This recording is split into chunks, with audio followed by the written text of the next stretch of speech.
Leemos el capítulo 1 de Jonás y luego entramos a la explicación de esta mañana. Dice así la palabra de Dios, Jonás 1, del 1 al 17.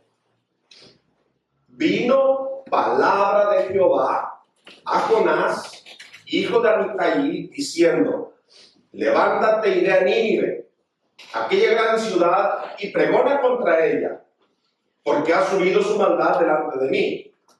Y Jonás se levantó para huir de la presencia de Jehová a Tarsis, y descendió a Jope, y halló una nave que partía para Tarsis, y pagando su pasaje entró en ella para irse con ellos a Tarsis, lejos de la presencia de Jehová. Pero Jehová hizo levantar un gran viento en el mar, y hubo en el mar una tempestad tan grande que se pensó que se partía la nave. Y los marineros tuvieron miedo, y cada uno clamaba a su Dios, y echaron al mar los enseres que había en la nave para descargarla de ellos. Pero Jonás había bajado al interior de la nave y se había echado a dormir. Y la Biblia de las Américas dice: dormía profundamente. El patrón de la nave se le acercó, y los marineros tuvieron miedo. No, el 6. Y el patrón de la nave se le acercó y le dijo: ¿qué tienes, dormilón? Levántate y clama a tu Dios. Quizás Él tendrá compasión de nosotros y no pereceremos. Y dijeron cada uno a su compañero: venid y echemos suertes para que sepamos por causa de quién nos ha venido este mal. Y echaron suertes, y la suerte cayó sobre Jonás. Entonces le dijeron a ellos: decláranos ahora por qué nos ha venido este mal. ¿Qué oficio tienes y de dónde vienes? ¿Cuál es tu tierra y de qué pueblo eres? Y él les respondió: soy hebreo y temo a Jehová, Dios de los cielos, que hizo el mar y la tierra. Y aquellos hombres temieron sobremanera y le dijeron: ¿por qué has hecho esto? Porque ellos sabían que huía de la presencia de Jehová, pues él se lo había declarado. Y le dijeron: ¿qué haremos contigo para que el mar se nos aquiete? Porque el mar se iba embraveciendo más y más. Él le respondió: tomadme y echadme al mar, y el mar se os aquietará. Porque yo sé que por mi causa ha venido esta gran tempestad sobre vosotros. Y aquellos hombres trabajaron para hacer volver la nave a tierra, mas no pudieron, porque el mar se iba embraveciendo más y más contra ellos. Entonces clamaron a Jehová y dijeron: te rogamos ahora, Jehová, que no perezcamos nosotros por la vida de este hombre, ni pongas sobre nosotros la sangre inocente, porque tú, Jehová, has hecho como has querido. Tomaron a Jonás y le echaron al mar, y el mar se aquietó de su furor. Y temieron aquellos hombres a Jehová con gran temor, y ofrecieron sacrificio a Jehová, e hicieron votos. Pero Jehová tenía preparado un gran pez que tragase a Jonás, y estuvo Jonás en el vientre del pez 3 días y 3 noches. Nosotros dijimos que, aunque este es un libro muy pequeño, son 4 capítulos, tú lo puedes leer en unos cuantos minutos, muy llamativo, aún para los niños, pero lleno de doctrina. Y una de las verdades fundamentales en nuestra teología reformada, como bautistas reformados, es que el hombre en su pecado huye de Dios. El hombre no busca a Dios. Es Dios en su misericordia que viene a buscar al hombre. Todavía suenan en nuestros oídos las palabras del relato bíblico: levántate y ve a Nínive y proclama contra ella. Pero el profeta se levantó para huir de la presencia del Señor. Y esa es la reacción natural del hombre. El hombre en su naturaleza no quiere buscar a Dios. Dios tiene que quebrantar esa rebeldía y traerlo a su presencia. Desde el huerto del Edén leemos que Adán y Eva se escondieron de la presencia del Señor. Se escondió Caín después de matar a su hermano Abel. El profeta Oseas se le ordena ir a buscar una mujer prostituta y casarse con ella. Y luego la mujer de Oseas lo abandona y la mujer se va tras de sus amantes. Y le dice a Israel, así es mi relación contigo. Así es mi relación contigo. Como el hombre que sustenta a su esposa y su esposa lo abandona por sus amantes. ¿Qué figura tan drástica nos presenta entonces la Escritura de los hombres en su naturaleza que huyen de la presencia del Señor? Aunque el salmista dice en el Salmo 139 del 7 al 12, ¿a dónde me iré de tu espíritu? ¿A dónde huiré de tu presencia? Si subo a los cielos, he aquí, allí estás tú. Y si en el Seol preparo mi lecho, allí estás tú. Si tomo las alas del alba y si habito en lo más remoto del mar, aún allí me guiará tu mano. Me asirá tu diestra. Si digo, ciertamente las tinieblas me envolverán y la luz en torno mío será noche. Ni aún las tinieblas son oscuras para ti, y la noche brilla como el día. Las tinieblas y la luz son iguales para ti. ¿Dónde nos esconderemos del Señor? Pero aún así, el pecado hace que los hombres busquen inútilmente huir de la presencia del Señor. Se alejan de su presencia llena de favores, se alejan de su presencia llena de gracia, pero siguen viviendo delante de la presencia de un Dios airado y castigador. Salmo 7 del 11 al 12 dice, Dios es justo y Dios está airado contra el pecador todos los días. Si no se arrepiente, Él afilará su espada. Armado tiene ya su arco y lo ha preparado. Jonathan Edwards en su sermón, Pecadores hermanos de un Dios airado, dice de este versículo de forma muy gráfica: el hecho de que la muerte no sea algo visible no es en ningún momento ninguna seguridad para los impíos. El hecho de que tengas salud, el hecho de que estés amplio, que tengas comodidades, no te da ninguna seguridad, no es ninguna seguridad para el hombre natural. El hecho de que ahora goce de buena salud, ni que no contemple la posibilidad de partir de este mundo inmediatamente por algún accidente, ni el que no perciba ningún peligro en ningún aspecto de sus circunstancias presentes. Que no pienses en la muerte no significa que es una amenaza para ti. Las multifacéticas y continuas experiencias de toda la humanidad prueban que el hombre se encuentra siempre al borde de la eternidad, de que su próximo paso puede ser a otro mundo. Las maneras invisibles e insospechadas de cómo las personas parten de este mundo son innumerables e inconcebibles. Los inconversos caminan sobre el abismo del infierno, sobre una cobertura podrida, como las llamas del infierno están aquí y caminas como por encima de un papel podrido. En cualquier momento se rompe. Hay lugares incontables en esta cobertura que son muy débiles e imperceptibles. Las flechas de la muerte vuelan al mediodía y ni la vista más aguda las puede discernir. El arco de la ira de Dios está encorvado, la flecha está lista en la cuerda y la justicia apunta la flecha a tu corazón y estira el arco. No es otra cosa sino la mera determinación de Dios. Y un Dios airado, sin haber hecho ninguna promesa o tener ninguna obligación, que evita que la flecha se embriague con tu sangre. Te persigue por la flecha estirada.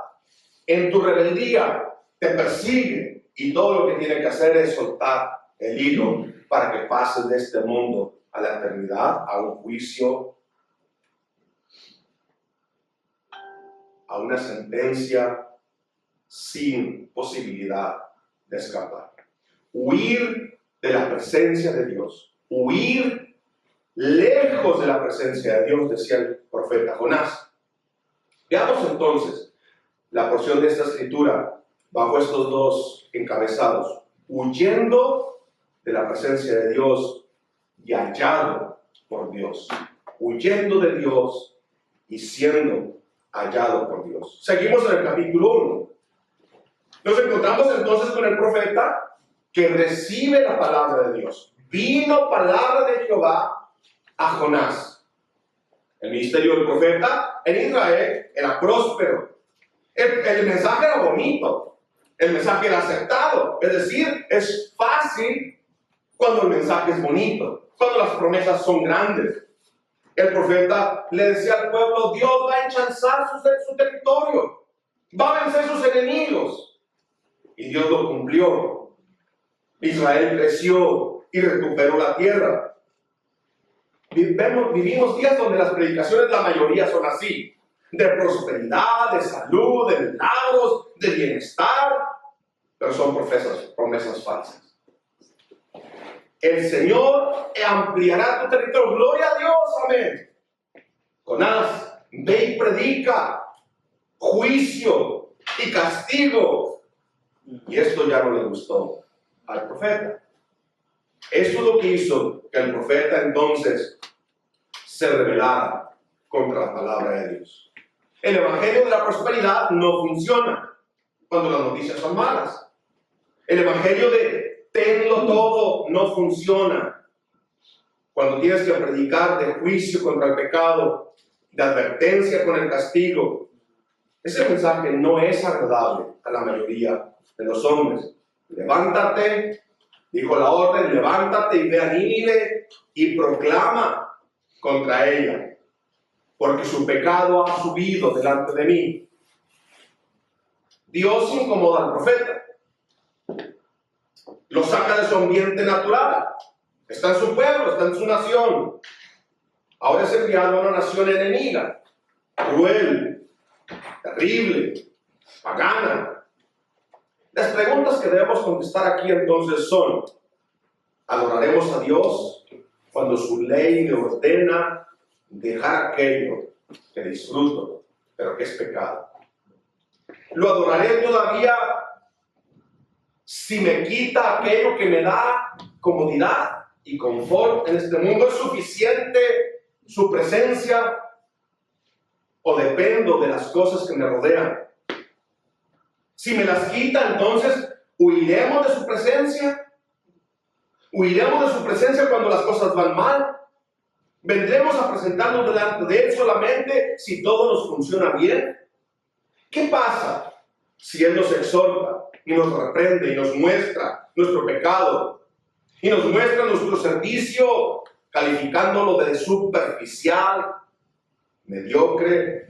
¿Qué pasa si Él decide glorificar su nombre, quitándonos aquellas cosas que nos dan cierta seguridad? Todavía lo serviremos. Lo serviremos aunque mis planes no salgan bien, aunque mis planes se vean interrumpidos.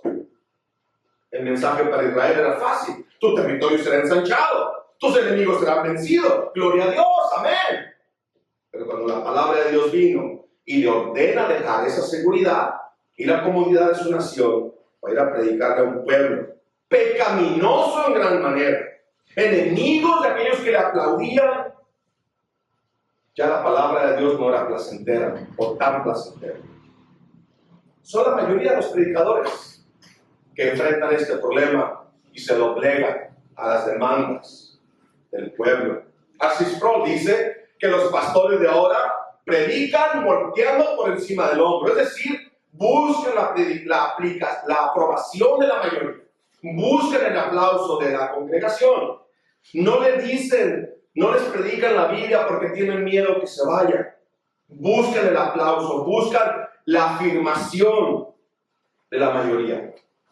Pero las preguntas que tenemos que contestar son estas: ¿serviremos al Señor aún si el pueblo nos rechaza? ¿Serviremos al Señor aún si sus mandamientos no concuerdan con mis planes? Contestemos dos preguntas en cuanto al profeta y su ministerio. ¿Por qué no quería ir a Nínive? ¿Y por qué se quería ir de Jerusalén? ¿Por qué no quería ir a Nínive? ¿Y por qué se quería ir de Jerusalén? Simplemente podría haber dicho él: yo no voy, aquí me quedo. ¿Por qué se quería ir de Jerusalén? De Israel, quiero decir. Primero, ¿por qué no quería ir? Porque él sabía que si predicaba el juicio, si predicaba la palabra de Dios y los de Nínive se arrepentían, ¿qué iba a pasar? Dios los iba a perdonar. Y lo que el profeta quería es que Dios los destruyera. Aquellos que Dios quería salvar, el profeta quería que Dios los destruyera. Él era el héroe en Israel, él era el famoso, él era el que era admirado de todos. Si el pueblo enemigo, por la predicación del evangelio, se arrepentía, ¿cómo iba él a contestar las preguntas de aquellos que lo admiraban? El profeta responde allí la razón por la que no quería ir. Después de dos llamados, el profeta va para allá, predica el juicio, desde el rey hasta los más chiquitos se arrepintieron, fueron llamados al arrepentimiento y Dios los perdonó. ¿Y cuál es la reacción del profeta? En el 4 del 1 al 2 dice, pero Jonás se apesadumbró en extremo y se enojó y oró a Jehová y dijo, ahora, oh Jehová, ¿no es esto lo que yo decía estando aún en mi tierra? Por eso me apresuré a huir a Tarsis, porque sabía yo que tú eres Dios clemente y piadoso, tardo en enojarte y de grande misericordia, y que te arrepientes del mal. Por esto es que no quería ir. Pero tenemos otra pregunta. ¿Por qué se quería ir de Israel? Sabemos la razón por la cual no quería ir allá. Porque él quería que Dios lo destruyera. Pero ¿por qué se va de Israel? ¿Acaso no era suficiente entonces decir, yo no quiero ir? Yo aquí me quedo. Mis hermanos, el pecado hace esto. El profeta no solo quería huir de la presencia del Señor, tampoco quería enfrentar el enfado de su propio pueblo. El tener que explicarles por qué Dios había perdonado a sus enemigos, aquellos que buscaban su propia destrucción. ¿Cómo les iba a responder? Así que el profeta no solo huía de la presencia del Señor, también huía de la congregación a la que él fue enviado a predicarle. La pregunta que contestamos al principio fue, ¿amaré a Dios aún si mis planes son interrumpidos y las cosas no van como yo planeo? Aún así lo amaré y lo serviré. Y la siguiente pregunta que tenemos que contestar es, ¿estamos dispuestos a servir a Dios aunque nuestros mejores amigos o nuestra propia familia nos rechace por causa de nuestra obediencia a la palabra de Dios? ¿Seguirás mostrando interés en la palabra de Dios si aquellos que te rodean ahora se voltean en contra tuya? Es triste la realidad, pero vemos una y otra vez cómo se doblega a las demandas de las personas que no conocen al Señor. Muchas veces quizás nos doblegamos a nuestra propia familia, a los seres que amamos. Yo me recuerdo haber llegado al texto de Hechos 5 y cómo Pedro nos cuenta la historia de Pedro y los apóstoles siendo perseguidos. Después de que Ananías y Zafira son muertos, la iglesia crecía y crecía. Unos se salieron, pero quedaron aquellos que sí querían seguir a Cristo. Esos quedaron. Y entonces los saduceos tuvieron celos. Los mandan a apresar, los meten a la cárcel. Y ahí en la cárcel un ángel del Señor viene y les abre la puerta.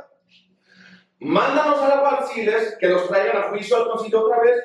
Y los alguaciles, o la policía en este caso, llegan y les dicen, hey, ¿saben qué? Las puertas están cerradas, las celdas tienen candado, los guardias están parados enfrente, pero adentro no había nadie. Y alguien dice, hey, aquellos que ustedes buscan están otra vez predicando en el templo. Y van y los traen. Dice, ¿no les ordenamos que no predicaran en el nombre de Jesús? Pedro les dice, ¿consideran ustedes si es mejor obedecer a Dios antes que a los hombres? Es imposible. Pero entonces se levanta Gamaliel y les dice, miren, tómenla con calma. Si este movimiento es de hombres, se va a acabar.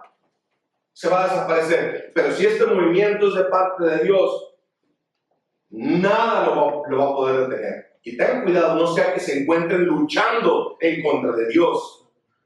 Y luego entonces ellos dicen, aceptan el veredicto de Gamaliel, pero traen a los apóstoles y a Pedro y los azotan. Dice en Hechos 5, 40 al 42, dice, ellos aceptaron su consejo Y después de llamar a los apóstoles, los azotaron y les ordenaron que no hablaran en el nombre de Jesús, y los soltaron. Ellos pues salieron de la presencia del concilio, escúchenlo, regocijándose de que hubieran sido tenidos por dignos de padecer afrenta por su nombre. Regocijándose de que hubieran sido tenidos por dignos de padecer afrenta por su nombre.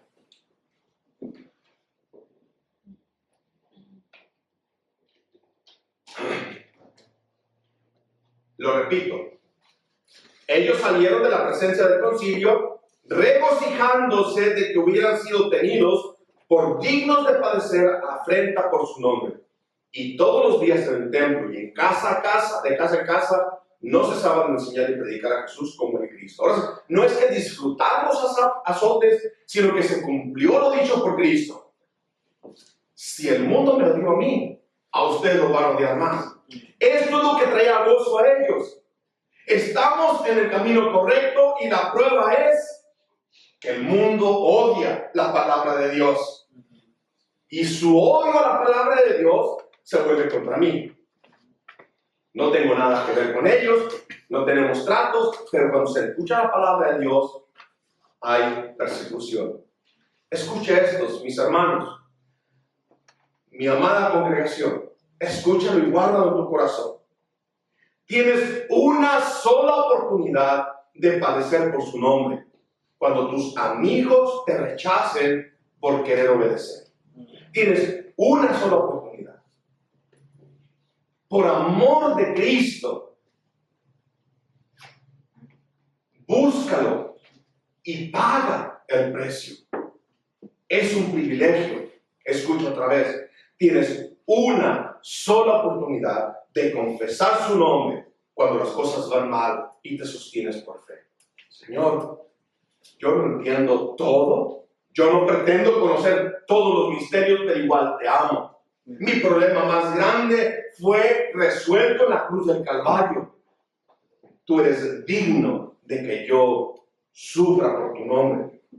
Pero dice, regocijándose de haber sido tenidos por dignos de padecer afrenta por su nombre. O sea, un privilegio, ser rechazado por causa del nombre de Jesucristo. Pero el profeta huía lejos de la presencia del Señor. ¿Huirás tú de la presencia del Señor antes que sufrir por Él? ¿Te avergonzarás de obedecerlo frente a tus seres queridos? ¿Te doblegarás ante las demandas de tus amigos? Pero aunque el profeta había decidido huir de la presencia del Señor, el Señor se había propuesto buscarlo. El Señor se había propuesto buscar a su siervo, y su siervo iba a ser restaurado. Esto, mis hermanos, es pura gracia. No hay otra palabra más que decir, es por gracia solamente. Vemos pues al Señor persiguiendo y hallando al profeta rebelde de tres maneras. ¿Cómo lo encuentra? A través de una tormenta, con su identidad. ¿Quién eres? ¿De dónde eres? ¿Cuál es tu profesión? Lo confronta con la realidad y luego con un gran pez. El Señor en su misericordia busca al profeta, lo va a despertar y va a usar estas tres cosas. Una tormenta. ¿Quién es? Cuestionando su identidad, y un gran pez. En el versículo 4 y del versículo 4 al 7 dice así: pero Jehová hizo levantar un gran viento en el mar, y hubo en el mar una tempestad tan grande que se pensó que se partiría la nave. Y los marineros tuvieron miedo, y cada uno clamaba a su Dios, con minúsculas. Y echaron al mar los enseres que había en la nave, para descargarla de ellos, alivianar la nave para que no se hundiera. Pero Jonás había bajado al interior de la nave y se había echado a dormir. Y el patrón de la nave se le acercó y le dijo: ¿qué tienes, dormilón? levántate y clama a tu Dios. Quizás Él tendrá compasión de nosotros y no pereceremos. Y dijeron cada uno a su compañero, venid y echemos suertes para que sepamos por causa de quién nos ha venido este mal. Y echaron suertes, y la suerte cayó sobre Jonás. Esa tormenta, si la describiéramos, tendríamos que describirla con una sola palabra. Esa tormenta que a simple vista amenazaba la vida de Jonás, esa tormenta que amenazaba la vida de los marineros, no era otra cosa que la gracia de Dios buscando salvarlos. Y la tormenta, la misma tormenta que usa Dios para despertar al profeta de su rebeldía, es la misma tormenta que hace a los marineros despertar de su sueño también. La tormenta entonces no solo buscaba al profeta, sino que en la eternidad pasada también los marineros estaban escritos en el libro de la vida. Y también ellos tenían que escuchar del Cordero de Dios. Y también ellos tenían que escuchar del Dios de Israel y ser salvos. La tormenta enviada por Dios entonces tenía dos propósitos. Uno, la santificación del profeta. Y dos, la salvación de los marineros. Uno, la obediencia del profeta ya redimido, pero otro buscaba la salvación de los marineros que no habían creído. Y no solo eso, la tormenta buscó la obediencia de Jonás, la salvación de los marineros y la salvación de Nínive. Entonces vemos nosotros como los juicios de Dios llenan toda la tierra y Dios aplica a cada quien como Él conoce el corazón. Aplica a cada uno según su propia necesidad.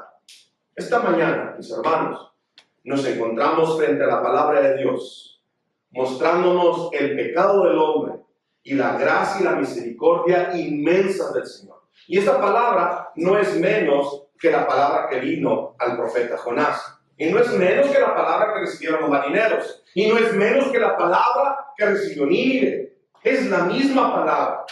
Para ti que has creído, la orden es clarísima, el mandato es claro. Levántate, da gloria a Dios delante de los que te rodean. Ríndele y paga cualquiera que sea el costo. ¿Qué cuesta seguir a Cristo? Todo. Cuesta todo. El que no está dispuesto a dejar todo por causa de su nombre, no puede ser discípulo de Cristo.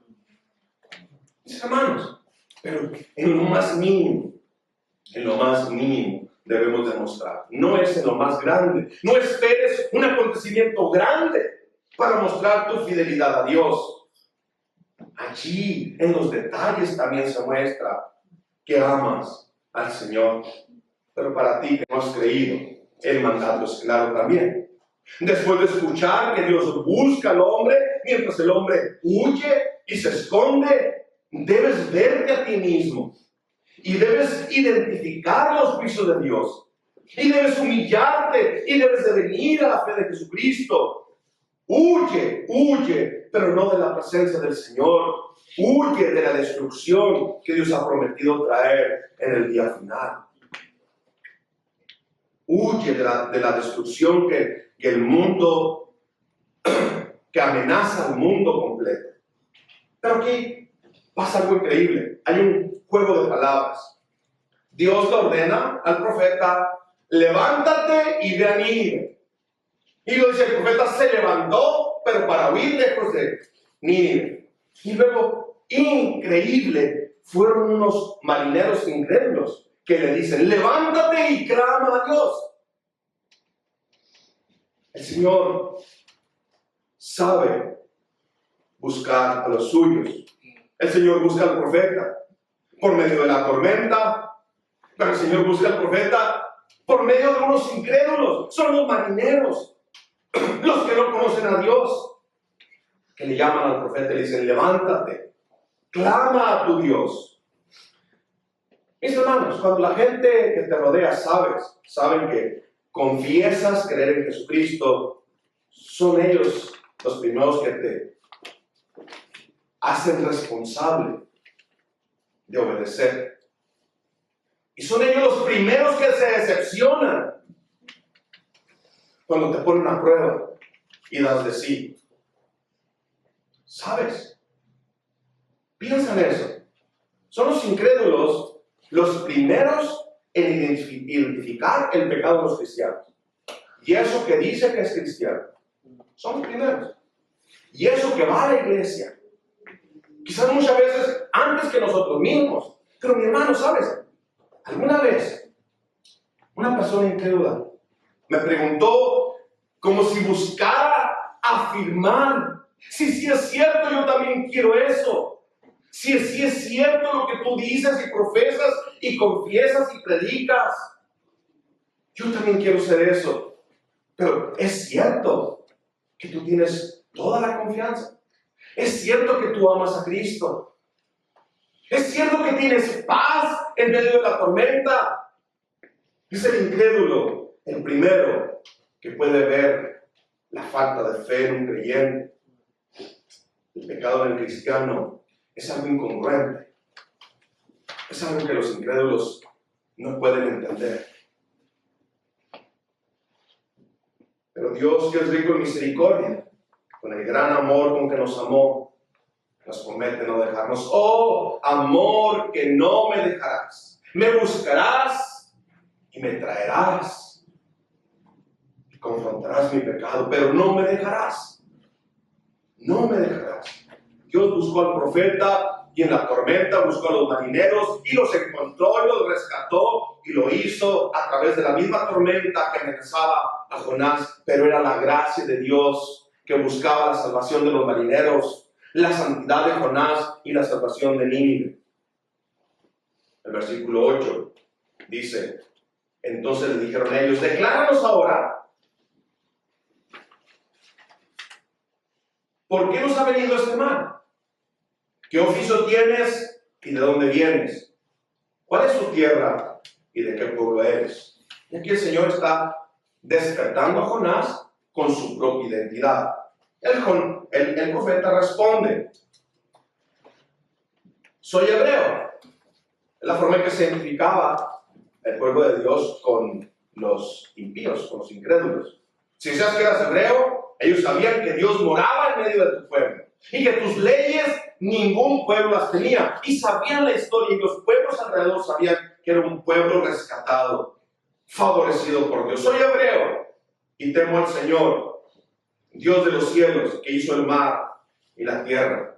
Y aquellos hombres temieron sobremanera y le dijeron, ¿por qué has hecho esto? Porque ellos sabían que huía de la presencia del Señor, pues Él se los había declarado.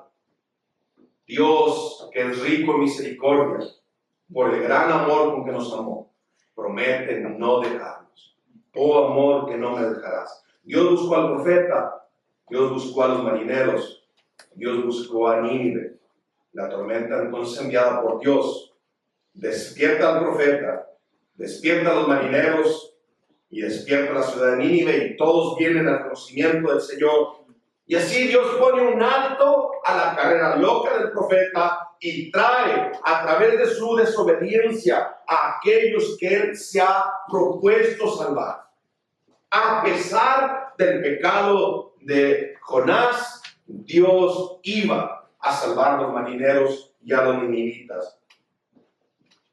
Dice Efesios 5, 3 al 8, para ustedes que han creído, pero que la inmoralidad y toda impureza o avaricia ni siquiera se menciona entre vosotros como corresponde a los santos, ni obscenidades, ni necedades, ni groserías que no son apropiadas, sino más bien acciones de gracias. Porque con certeza sabéis esto. Escucha, esto ustedes lo saben perfectamente, que ningún inmoral, ningún impuro, ningún avaro, que es idolatría, tiene herencia en el reino de Cristo y de Dios.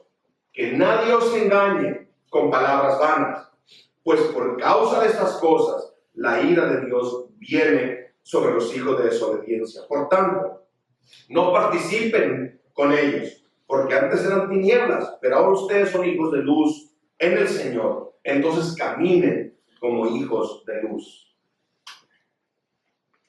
Dice Pablo, me he hecho enemigo de ustedes por decirles la verdad. Pero aquí es donde el pastor sabe que está predicando aquello mismo que él mismo tiene que practicar. Es decir, cuando llegué a esta parte del sermón, yo mismo tuve que ver adentro de mi corazón, buscar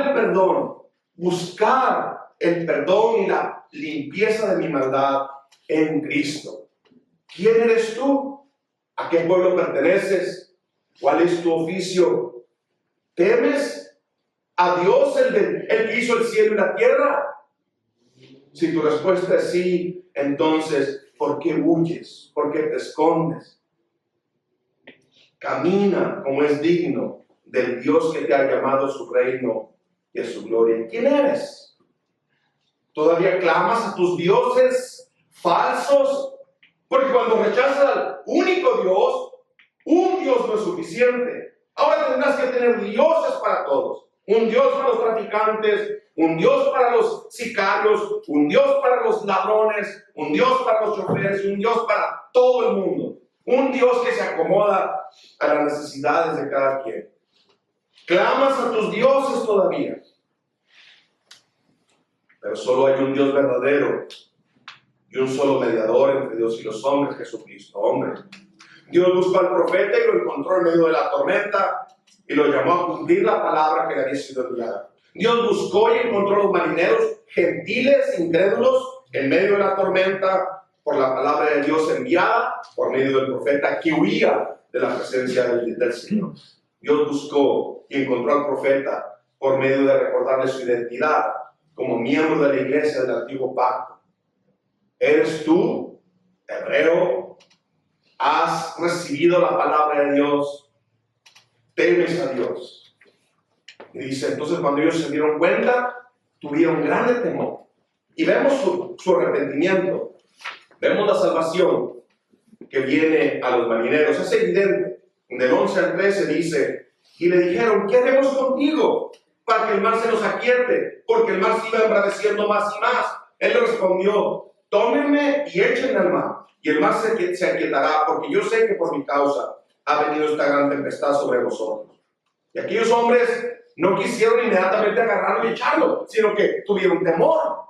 Tenían más temor, y dice, luchaban y luchaban más y más por tratar de salvar al barco, pero no podían. Entonces clamaron a Dios y dijeron, te rogamos ahora, Señor, que no perezcamos nosotros por la vida de este hombre, pero tampoco ponga sobre nosotros la sangre inocente. Es decir, si lo vamos a echar, va a morir. No queremos cargar con esa culpa. Su conciencia ya los acusaba. La ley de Dios se empezó a hacer clara en su mente. Pero tú, Señor, has hecho como has querido. Tomaron a Jonás y lo echaron al mar, y el mar se aquietó. Y temieron aquellos hombres al Señor con gran temor, ofrecieron sacrificios al Señor e hicieron votos. Y así el Señor salva a los gentiles, marineros, muchos dicen que eran de Fenicia, pero no eran del pueblo de Israel, y el Señor los rescató.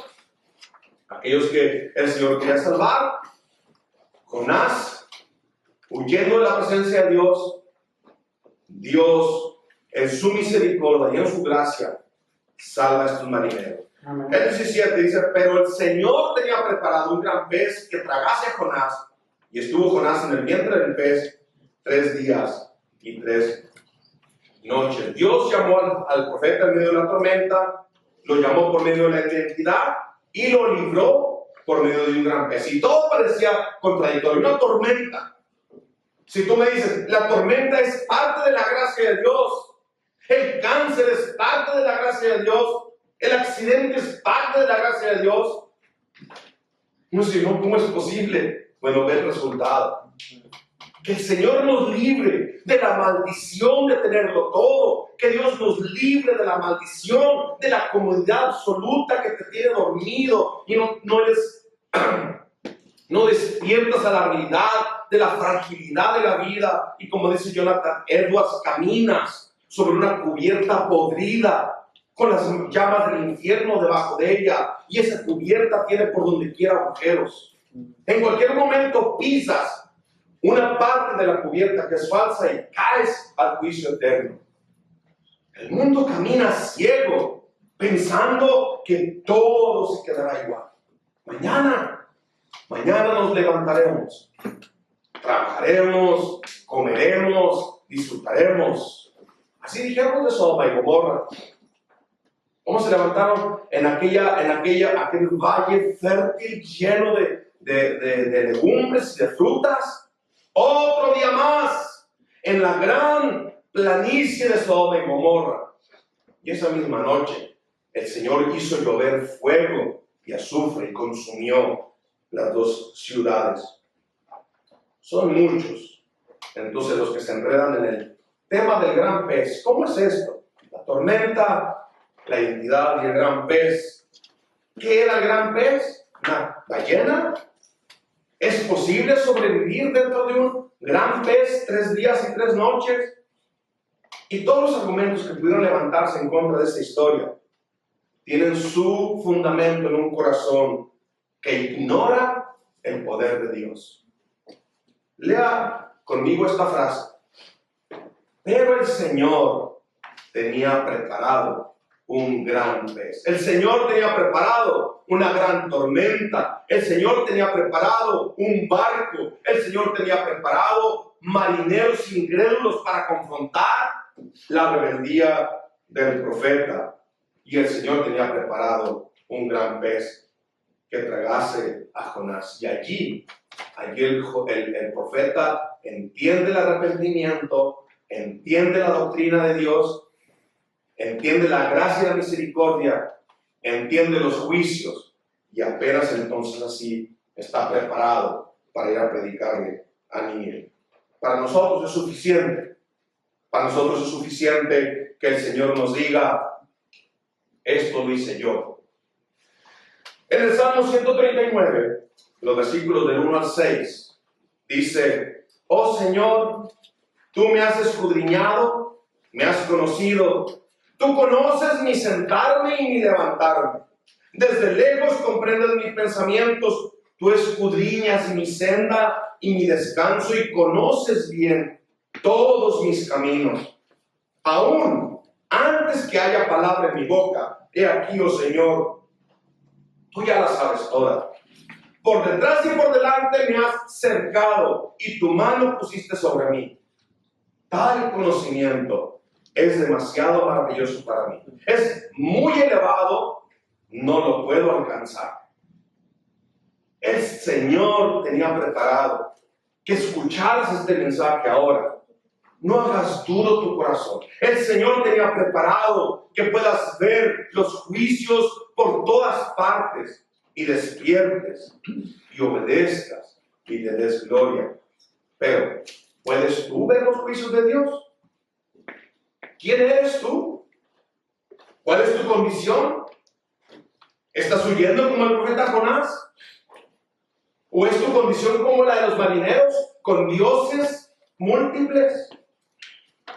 ¿Es tu condición como los de Nínive, una ciudad donde el pecado y la práctica del pecado fue tanto que subió hasta el cielo? Pero hoy ha sido enviada palabra. La palabra de Dios ha venido a ti. El Dios que hizo el cielo, el mar y la tierra. ¿Escucharás? ¿Cerrarás tu oído? Dios quiere que tu oído sea abierto y a través de la aflicción escuches su voz y vengas a Cristo y creas en Él y seas salvo de la destrucción que Dios ha prometido al mundo entero. Vamos a orar. Oh Padre eterno, ¿por qué es nuestro corazón tan duro? ¿Por qué es nuestro corazón tan lento para creer todo lo que tú has dicho? Ten compasión de nosotros, Padre. Ve nuestra vida en este país de abundancia. Ve nuestra vida, Señor. Y haznos conscientes de que constantemente vivimos delante de ti. Ayúdanos a descansar en Cristo. Ayúdanos, Señor, a proclamar su nombre. Ayúdanos, Padre, a no negarte frente a los que nos rodean. Aunque seamos rechazados, Padre, ayúdanos a confesar tu nombre. Por causa de ellos, Padre, ayúdanos a caminar en obediencia. Pero que tu palabra predicada también, Señor, en esta mañana, sea usada por tu Espíritu Santo y transforme los corazones de aquellos que aún no han venido, rendidos y humillados a los pies de Cristo Jesús en la cruz del Calvario. Gracias, Padre eterno, por Jonás, por la historia de Jonás. La escribiste, Señor, para que nosotros aprendiéramos de ella. Y te agradecemos con todo el corazón. En el nombre de tu Hijo amado. Amén.